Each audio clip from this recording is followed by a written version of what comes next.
ओम शांति।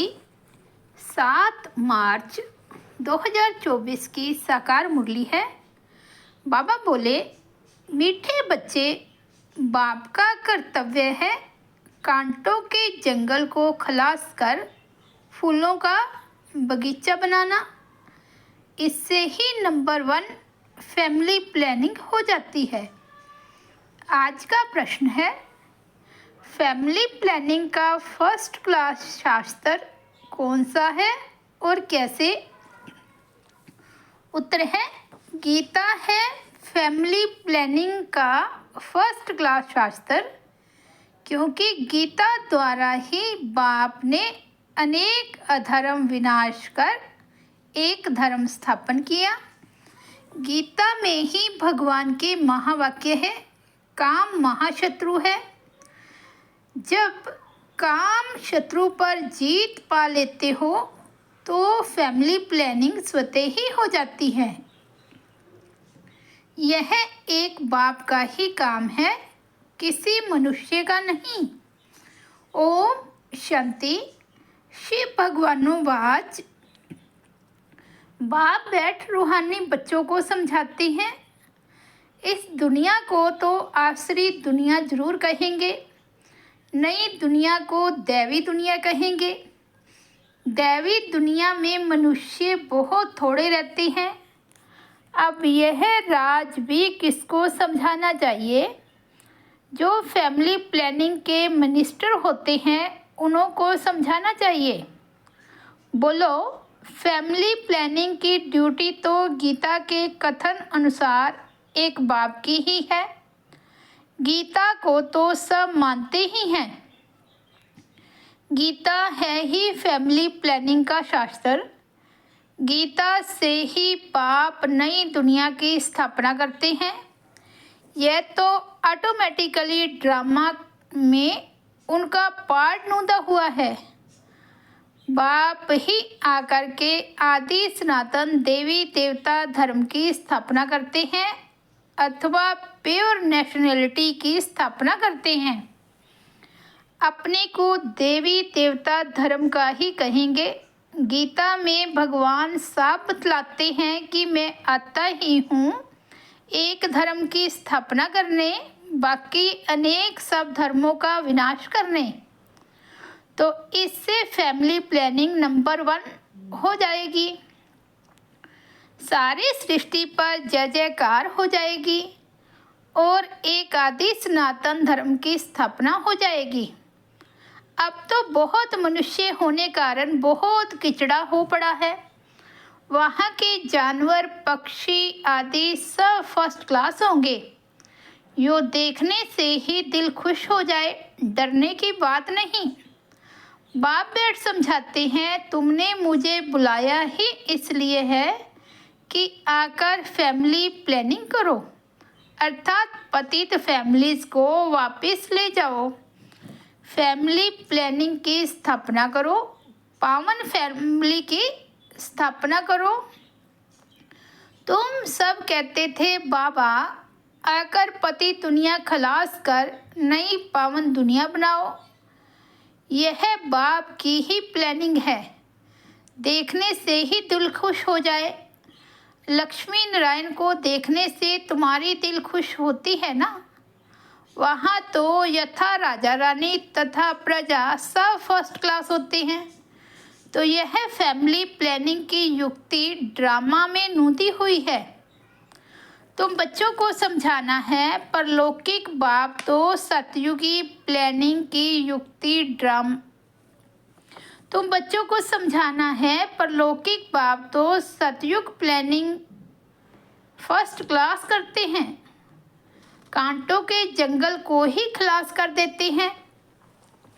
इस सारे भंबोर को आग लग जाती है। यह धंधा तो बाप का ही है।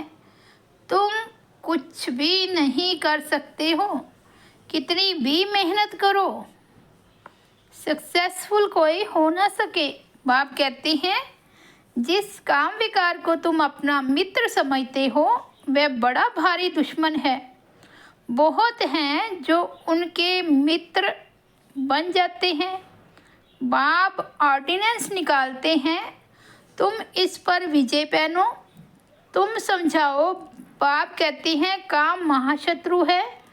विचारों को पता ही नहीं कि फैमिली प्लानिंग कैसे हो रहा है। यह तो कलब कलब बाप करते हैं ड्रामा अनुसार, फिर यह होना ही है।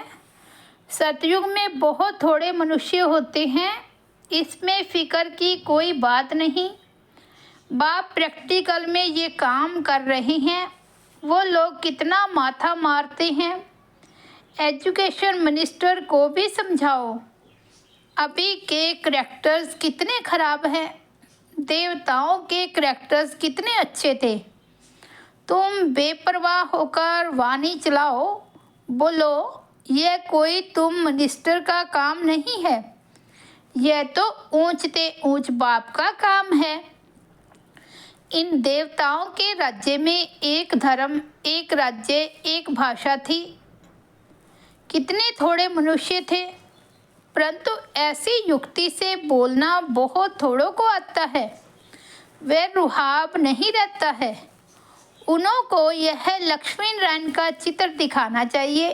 यह फैमिली प्लानिंग बाप ने ही की थी, अब फिर कर रही हैं। इनके राज्य की स्थापना हो रही है। बाबा ने कहा है यह लक्ष्मी नारायण का चित्र हमेशा फ्रंट में रखो और बत्तियां आदि खूब लगाओ। बरबात फेरी में यह ट्रांसलाइट का चित्र हो जो एकदम क्लियर कोई भी देख सके। बोलो हम ये फैमिली प्लानिंग कर रहे हैं। यथा राजा रानी तथा प्रजा डीटी डिनेस्टी की स्थापना हो रही है, बाकी सब विनाश हो जाएंगे। तुम कहते भी हो कि हे पतित पावन आओ हमको पावन बनाओ, सो तो बाप ही बना सकते हैं। एक देवी देवता धर्म ही पावन होता है, बाकी सब खत्म हो जाते हैं। बोलो शिव बाबा के हाथ में ही यह प्लानिंग है। सतयुग में यह प्लानिंग हो जाती है। वहाँ है ही देवता वंश, शूद्र वंश होते नहीं। यह तो बड़ी फर्स्ट क्लास प्लानिंग है, बाकी सब धर्म खलास हो जाएंगे। इस बाप की प्लानिंग को आकर समझो। तुम्हारी यह बात सुनकर तुम पर बहुत कुर्बान जाएंगे। यह मिनिस्टर आदि निर्विकारी प्लानिंग बना कैसे सकेंगे। बाप जो ऊंचते ऊंच भगवान है वे आते ही हैं यह प्लानिंग करने, बाकी सब अनेक धर्मों को खलास कर देते हैं। यह बात है ही बेहद के बाप के हाथ में। पुरानी चीज़ों को नया बना देते हैं। बाप नई दुनिया की स्थापना कर पुरानी का विनाश कर देते हैं। यह ड्रामा में नूंद है। समझाना चाहिए बहनों और भाइयों, इस सृष्टि चक्र के आदि मध्य अंत को तुम नहीं जानते हो। बाप बतलाते हैं सतयुग आदि में ना इतने मनुष्य होते हैं, ना फैमिली प्लानिंग आदि की बात ही करते हैं। पहले तुम सृष्टि के आदि मध्य अंत को आकर समझो। सदगति दाता बाप ही है। सदगति अर्थात सतयुगी मनुष्य। पहले पहले यह देवी देवता बहुत थोड़े थे। फर्स्ट क्लास धर्म था। बाबा फूलों की फर्स्ट क्लास प्लानिंग बताते हैं। काम तो महाशत्रु है। आजकल तो इनके पिछाड़ी प्राण भी दे देते हैं। कोई की किसके साथ दिल होती है, माँ बाप शादी नहीं कराते हैं तो बस घर में हंगामा मचा देते हैं। यह है ही गंदी दुनिया, सब एक दो को कांटा लगाते रहते हैं। सतयुग में तो फूलों की वर्षा होती है। तो ऐसे ऐसे विचार सागर मंथन करो। बाबा इशारा देते रहते हैं, तुम इनको रिफाइन करो, चित्र भी भिन्न भिन्न प्रकार के बनाते हैं। ड्रामा अनुसार जो कुछ होता है वह ठीक है, किसको समझाना भी बहुत सहज है। सबका ध्यान बाप की तरफ खिंचवाना है, बाप का ही यह काम है। अब बाप ऊपर में बैठा हुआ ये काम करेगा नहीं। कहते भी हैं जब जब धर्म की ग्लानि होती है, आसुरी राज्य होता है, तब तब आकर इन सबको खलास कर दैवी राज्य की स्थापना करता हूँ। मनुष्य तो अज्ञान की नींद में सोए पड़े हैं, ये सब विनाश हो जाएगा। जो निर्विकारी बनते हैं उनकी ही फैमिली आकर राज्य करती है। गायन भी है ब्रह्मा द्वारा स्थापना किसकी? इस फैमिली की। यह प्लानिंग हो रही है। ब्रह्मा कुमार कुमारियाँ पवित्र बनते हैं तो उन्हों के लिए ज़रूर पवित्र नई दुनिया चाहिए। यह पुरुषोत्तम संगम युग बहुत छोटा है, इतने थोड़े समय में कितनी अच्छी प्लानिंग कर देते हैं। बाप सबका हिसाब किताब चुकतू कराए अपने घर ले जाते हैं। इतना सारा किचड़ा वहाँ नहीं ले जाएंगे, छी आत्माएं जा ना सके, इसलिए बाप आकर गुलगुल बनाकर ले जाते हैं। ऐसी ऐसी बातों पर विचार सागर मंथन करो, तुम रियलाइज़ करते रहते हो। बाप कहते हैं मैं एक धर्म की स्थापना कराने तुमको रिहर्सल करा रहा हूँ। ये फैमिली प्लानिंग किसने की? बाप कहते हैं मैं कल्प कर पहले मिसल यह कार्य कर रहा हूँ। पुकारते ही हैं पतित फैमिली से बदलकर पावन फैमिली स्थापन करो। इस समय सब हैं पतित, शादियों पर लाखों खर्चा करते हैं, कितना शाद माना करते हैं और ही पावन से बदल पतित बन जाते हैं। तुम बच्चों को अब यही ईश्वरीय धंधा करना चाहिए, सबको समझाना चाहिए। सब आसुरी नींद में सोए पड़े हैं, उनको जगाना चाहिए। गोरा बनकर औरों को भी बनाएं तो बाप का प्यार भी जाए। सर्विस ही नहीं करेंगे तो मिलेगा क्या? कोई बादशाह बनते हैं तो ज़रूर कोई अच्छे कर्म किए हैं, यह तो कोई भी समझ सकते हैं। यह राजा रानी है, हम दास दासियां हैं तो ज़रूर आगे जन्म में कर्म ऐसे किए हैं। बुरे कर्म करने से बुरा जन्म मिलता है, कर्मों की गति तो चलती रहती है। अब बाप तुमको अच्छे कर्म करना सिखलाते हैं, वहाँ भी ऐसे ज़रूर समझेंगे कि अगले जन्म के कर्मों के अनुसार ऐसे बने हैं, बाकी क्या कर्म किए हैं वह नहीं जानेंगे। कर्म गाए जाते हैं, जितना जो अच्छा कर्म करते हैं वह ऊंच पद पाते हैं। ऊंच कर्मों से ही ऊंच बनते हैं। अच्छे कर्म नहीं करते हैं तो झाड़ू लगाते हैं, भरी ढोते हैं। कर्मों का फल तो कहेंगे ना, कर्मों की थ्योरी चलती है। श्रीमत से अच्छे कर्म होते हैं, कहाँ बादशाह कहाँ दास दासियाँ। बाप कहते हैं अब फॉलो फादर, मेरी श्रीमत पर चलेंगे तो ऊंच पद पाएंगे। बाप साक्षात्कार भी कराते हैं। यह मम्मा बाबा बच्चे इतने ऊंच बनते हैं, यह भी कर्म है ना। बहुत बच्चियाँ कर्मों को समझती नहीं हैं। पिछाड़ी में साक्षात्कार सबको होगा। अच्छी तरह पढ़ेंगे लिखेंगे तो नवाब बनेंगे, रुलेंगे पिलेंगे तो होंगे खराब। यह तो उस पढ़ाई में भी होता है। भगवानोवाज, इस समय सारी दुनिया काम चिता पर जल मरी है।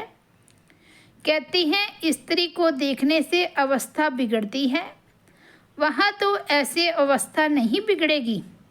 बाप कहते हैं नाम रूप देखो ही नहीं, तुम भाई भाई को देखो। बड़ी मंजिल है, विश्व का मालिक बनना है, कभी किसकी बुद्धि में नहीं होगा। यह लक्ष्मी नारायण विश्व के मालिक कैसे बने? बाप कहते हैं मैं तुमको स्वर्ग का मालिक बनाता हूँ। यह लक्ष्मी नारायण सर्वगुण संपन्न थे, आजकल जिनका तुम नया ब्लड समझते हो वे क्या करते रहते हैं? क्या गांधी जी यह सिखलाकर गए, राम राज्य बनाने की भी युक्ति चाहिए? यह तो बाप का ही काम है। बाप तो एवर पावन है। तुम फिर 21 जन्म पावन रह फिर 63 जन्म पतित बन जाते हो। समझाने में इतना मस्त बनना चाहिए। बाप बच्चों को समझाते रहते हैं, बच्चे पावन बनो। अच्छा, मीठे मीठे सिकिल दे बच्चों प्रति माता पिता बाप दादा का याद प्यार और गुड मॉर्निंग। रूहानी बाप की रूहानी बच्चों को नमस्ते। हम रूहानी बच्चों की रूहानी बाप दादा को याद प्यार गुड मॉर्निंग और नमस्ते। धारणा के लिए मुख्य सार फर्स्ट पॉइंट है, अपनी अवस्था सदा एक रस अडोल बनाने के लिए किसी के भी नाम रूप को नहीं देखना है। भाई भाई को देखो, दृष्टि को पावन बनाओ, समझाने में रुहाब धारण करो। सेकंड पॉइंट है, बाप का प्यार पाने के लिए बाप समान धंधा करना है। जो आसुरी नींद में सोए हुए हैं उन्हें जगाना है, गोरा बनकर दूसरों को बनाना है। आज का वरदान है, अपने सरल स्वभाव और शुभ भाव द्वारा भोलानाथ बाप के प्यार का अनुभव करने वाले आकर्षण मूर्त भव। भोलानाथ बाप को सबसे प्रिय भोले बच्चे हैं। भोले अर्थात जो सदा सरल स्वभाव, शुभ भाव और स्वच्छता संपन्न, मन और कर्म दोनों में सच्चाई और सफाई वाले हैं। ऐसे बच्चे आकर्षण मूर्त बन बाप को भी अपने ऊपर आकर्षित करते हैं। भोलानाथ बाप ऐसे सरल स्वभाव भोले बच्चों के गुणों की माला सिमरन करते हैं। भगवान को भोलापन प्यारा है। आप बच्चों ने अपने भोलेपन से ही भगवान को मोह लिया, उन्हें अपना बना लिया। स्लोगन है, अपने चेहरे और चलन से गुणमय शक्तियों की गिफ्ट बांटना ही शुभ भावना शुभ कामना है। अच्छा, ओम शांति।